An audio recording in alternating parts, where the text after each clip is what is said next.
Bapak Ibu sekalian, yang namanya gerakan merebut kembali kedaulatan rakyat ini adalah satu tema yang kita usung. Ini bukan organisasi. Ini adalah tema gerakan. Ini adalah tema gerakan. Karena kita tahu kedaulatan rakyat saat ini sudah dirampok oleh oligarki. Sehingga rakyat itu cuma jadi objek. Dan kami mengumpulkan atau kami berkumpul ini jadi kumpulan dari organisasi atau ormas yang sudah ada dan individu-individu dari warga negara kondisi bernegara carut marut ini. Secara garis besar kalau mau saya katakan kedaulatan seperti apa yang kita ketahui dan sekarang kita usung untuk kita rebut kembali. Satu, kedaulatan hukum. Rakyat hampir tidak pernah dilibatkan dalam setiap penyusunan rencana undang-undang. Pemerintah dan DPR kemudian tidak melakukan sosialisasi dan tidak meminta masukan dari para pakar-pakar hukum yang independen, langsung diundangkan. Ya contohnya paling gampang Omnibus Law. Dan banyak undang-undang minerba, undang-undang tentang lahan dan lain sebagainya. Hukum. Ekonomi, sama. Rakyat ini cuma jadi apa ya? Jadi objek. Yang paling gampang jadi objek, jadi korban. Penguasaan aset dan kekayaan nasional ini boleh dikatakan 80% dikuasai segelintir orang yang nggak sampai mungkin 1 juta orang dari yang penduduk Indonesia yang hampir 300 juta ini. Karena tidak ada keadilan. Menyangkut masalah ekonomi sangat banyak. Kalau mau dikatakan jelaskan mungkin kita bisa berpanjang-panjang waktu lah untuk jelaskannya itu. Masalah kedaulatan ekonomi. Rakyat hampir tidak bisa bersuara menghadapi kekuatan oligarki tadi. Kemudian kedaulatan politik sama. Hak-hak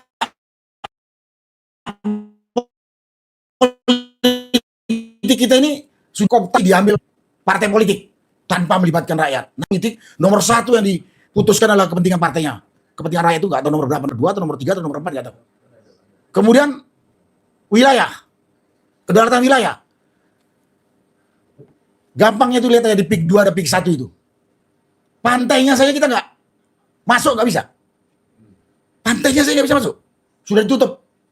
Apalagi yang paling banter sekarang itu di IMIP, Morowali.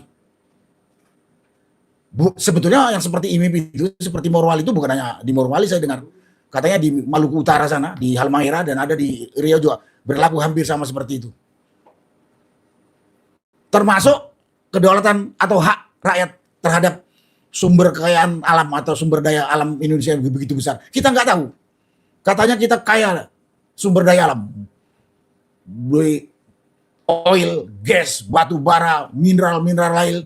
Kok katanya luar biasa. Tapi kita nggak tahu. Segitu besar itu kemana uangnya. Karena nyatanya pemerintah membangun masih dengan utang. Dan lain sebagainya. Mungkin secara rinci mungkin ada yang akan menambahkan. Tapi itulah 5 poin kedaulatan rakyat yang telah dirampas oleh oligarki. Kedaulatan politik, ekonomi, hukum, sumber daya alam, dan wilayah. Dan yang perlu saya sampaikan sendiri, apa itu oligarki? Oligarki ini adalah sekelompok pengusaha rakus atau super rakus yang di-backup oleh para pengkhianat. Para pengkhianat itu adalah pejabat-pejabat yang ada di negeri kita ini. Baik yang di eksekutif maupun di legislatif. Karena dia membuat regulasi, karena dia sebagai regulator membuat regulasi yang menguntungkan para pengusaha-pengusaha itu. Rakyat itu jadi korban. Rakyat itu yang salah bisa jadi benar, yang benar bisa jadi salah sesuai kepentingan dia. Contohnya PIK atau PSN lah. Dan pemerintah sampai sekarang belum punya kepedulian yang jelas. Ada kemarin yang saya anggap cuman kepedulian main-main atau kepedulian menipu rakyat. PSN PIK 2 dicabut dari status proyek strategis nasional di atas kertas. Tapi faktanya di lapangan masih berlangsung terus seperti sebelum adanya pencabutan status proyek strategis nasional tadi. Berikutnya yang perlu saya sampaikan pada kesempatan ini, gerakan konstitusional. Dan kita akan kita akan informasikan, kita akan komunikasikan dengan seluruh rakyat dari Sabang sampai Merauke. Tahapan pertama kita berteriak yang akan kita laksanakan pada tanggal 10 Februari hari Selasa jam 10.00 di Gedung Juang 45. Itu kita baru mendeklarasikan sekaligus meneriakkan, mudah-mudahan pemerintah pemerintah lah dengan semua counterpartnya di lapangan nggak budek dengarkan dan merespon dengan baik. Dan kita siap untuk audiensi, kita siap dipanggil untuk memberikan penjelasan. Kalau dengan teriakan ini nggak ada kepedulian, tetap juga kita dijajah, apa boleh buat kalau nanti rakyat meningkatkan gerakan. Selama ini saya tahu, kita semua tahu. Kalau kita berteriak seperti ini, cuman itu saja lah. Biarin aja. Tapi saya yakin, makin banyak rakyat tahu yang ditipu dan ditekan pemerintah. Yakin gerakan ini akan makin besar dan makin solid. Kita nggak berharap menggerakkan rakyat. Tapi kalau terpaksa ya katakan, kalau terpaksa, masa kita sudah merdeka 40 tahun, nyatanya sekarang sama dengan masih dijajah. Lebih sakitnya lagi dijajah oleh notabene saudara sendiri, teman sendiri atau tetangga sendiri. Itu yang bisa secara garis besar. Tahap pertama kita akan deklarasi, meneriakkan. Berikutnya kita akan siap untuk beraudiensi. Dan kita akan sebarkan kepada rakyat-rakyat yang sama dengan perasaan dengan kita yang sekarang ini terjolimi. Kalau nanti dengan teriakan enggak, ya kita akan lanjutkan gerakan. Karena ini perjuangan untuk menegakkan keadilan di tanah air kita ini. Sekali lagi, ini perjuangan untuk menegakkan hak kita, menegakkan keadilan. Yang saat ini kita masih merasa dijajah oleh oligarki. Sekali lagi yang katanya oligarki ini ada kumpulan-kumpulan pengusaha rakus, terutama pengusaha dalam negeri, walaupun ada juga dari luar negeri, yang di backup oleh para pengkhianat yang sekarang duduk di eksekutif dan di legislatif. Gerakan ini muncul dengan tadi visi gerakan merebut kembali kedaulatan rakyat. Dasarnya atau mungkin referensinya ya seperti yang Anda katakan, salah satunya kita selalu melihat pernyataan-pernyataan atau sikap-sikap pemerintah atau penyelenggara negara baik yang eksekutif maupun di legislatif. Narasi omongan tidak sama dengan implementasi. Ini namanya mau menyimpang, namanya mau sen kiri belok kanan, terserah saja bagaimana penafsiran kita. Ya, saya ngambil yang paling mudah saja. Prabowo sebelum jadi presiden, sejak masa kampanye sampai setelah jadi presiden lebih 1 tahun, dia mengatakan akan memberantas korupsi, akan menegakkan keadilan, akan menegakkan hukum. Sampai sekarang, saya nggak bisa menyebutkan angka ya seperti Anies mengatakan 11% gitu, tapi masih kecil banget dari kenyataan. Dia masih bermesraan dengan koruptor. Keadilan, hukum, masih centang perenang, kasat mata pun nggak ditangani. Contohnya masalah ijazah palsunya si Jokowi dengan anaknya si Gibran, udah kasat mata ini. Orang budak aja bisa dengar, apalagi orang yang nggak budak. Masa diem saja? Loh, ini tanggung jawab pemerintah. Terutama presiden, dia punya aparat banyak banget. Masa diem saja? Jangan bikin rakyat malah menurun kepercayaannya. Kemudian keadilan. Lihat saja bagaimana penindasan kepada rakyat kecil di Tangerang Utara, di Rempang, di Kalimantan Timur, dan di tempat-tempat lain.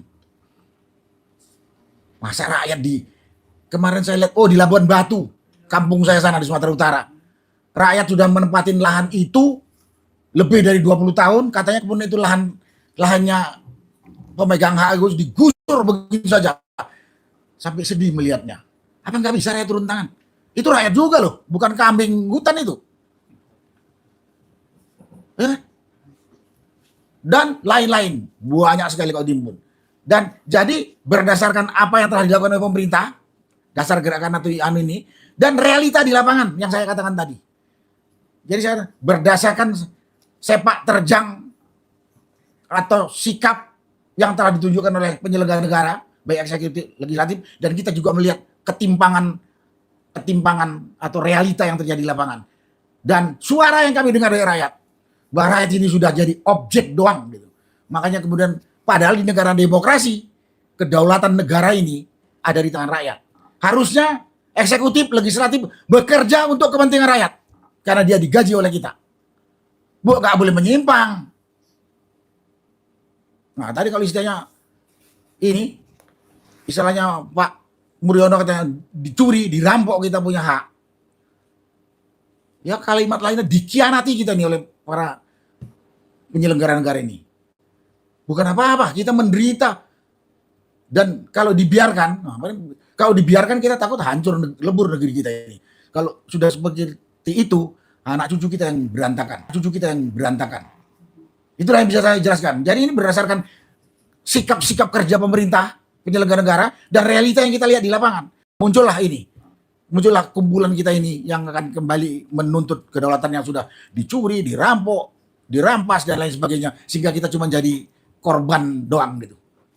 Dalam memakzulkan presiden, wakil presiden, tidak harus satu paket. Bisa presiden sendiri ada undang-undangnya, bisa wakil presiden sendiri ada undang-undangnya. Ya kalau kesalahannya, kekonyolannya ke Gibran, kenapa harus ikut Prabowo? Ya kan?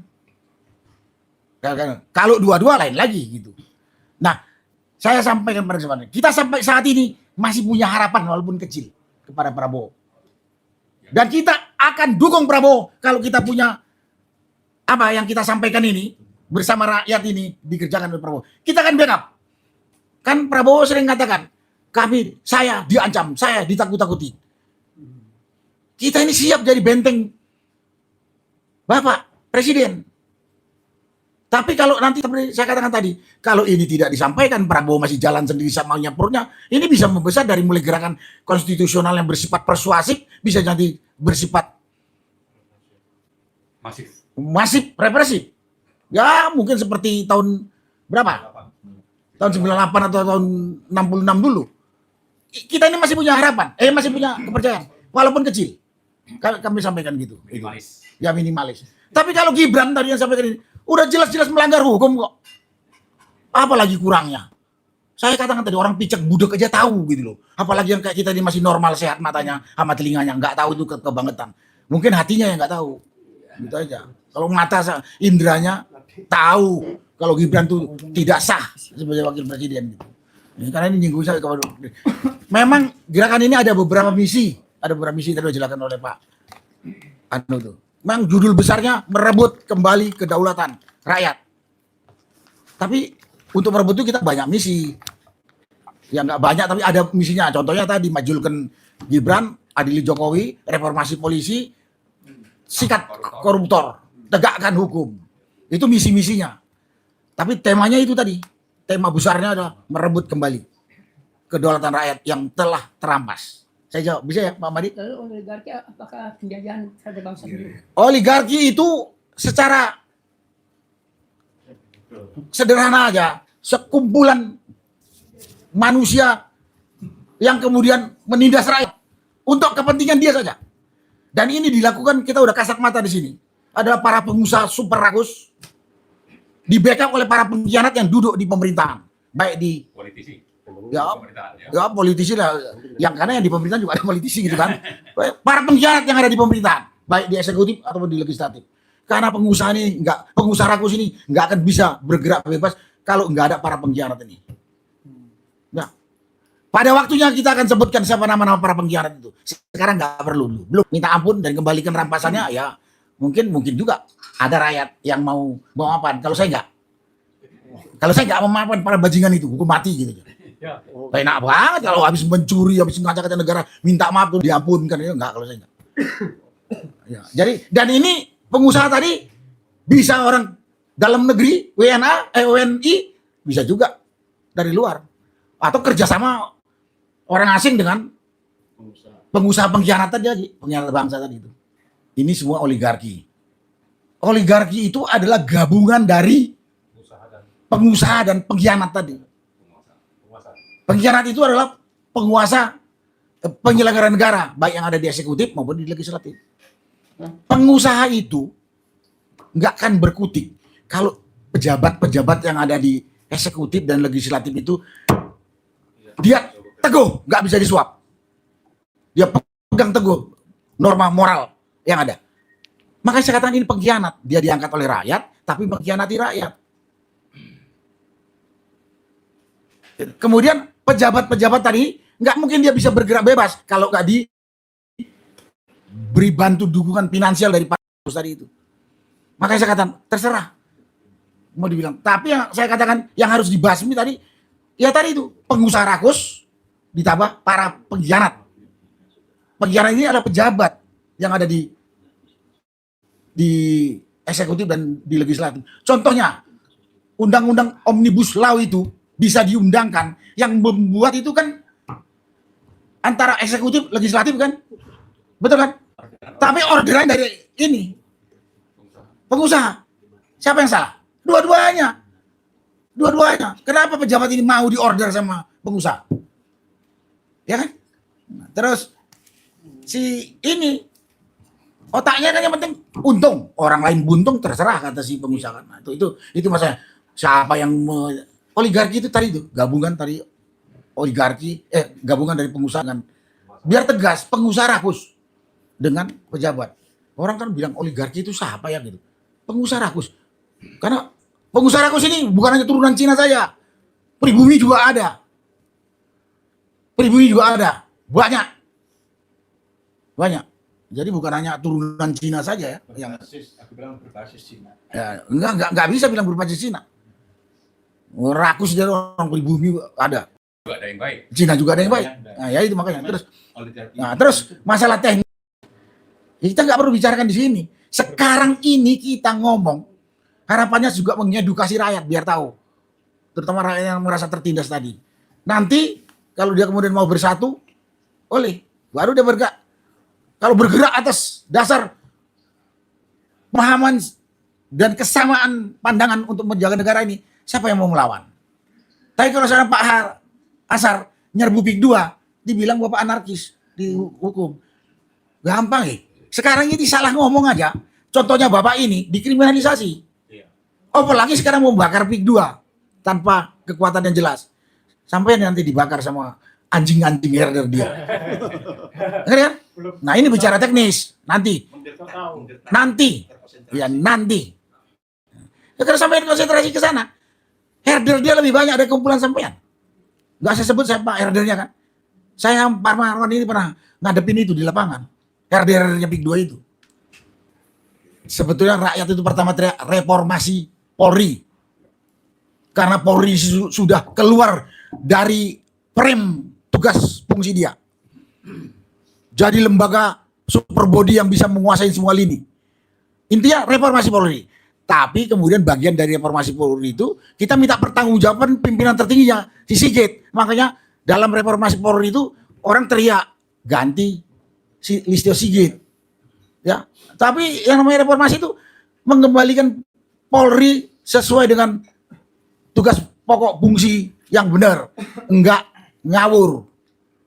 Itu di dalamnya kemudian ada namanya. Karena orang juga udah muak lihat mukanya si Listio ini. 7 tahun mimpin Polri kacau terus. Makanya muak kan. Tapi teriakan sebetulnya pertama itu bukan ganti Listio Sigit, reformasi supaya lurus. Tapi sampai ke situ apa? Karena ngaconya Polri ini karena kepemimpinan ini manusia. Ganti dia dulu. Nah, urusan kemudian cari pengganti pilihannya dia. Bosnya dia itu presiden, terserah presiden. Kalau nanti kelakuannya kayak gitu, kita teriakin lagi. Tapi kita berharap enggak. Tapi kalau iya, ya teriakin lagi.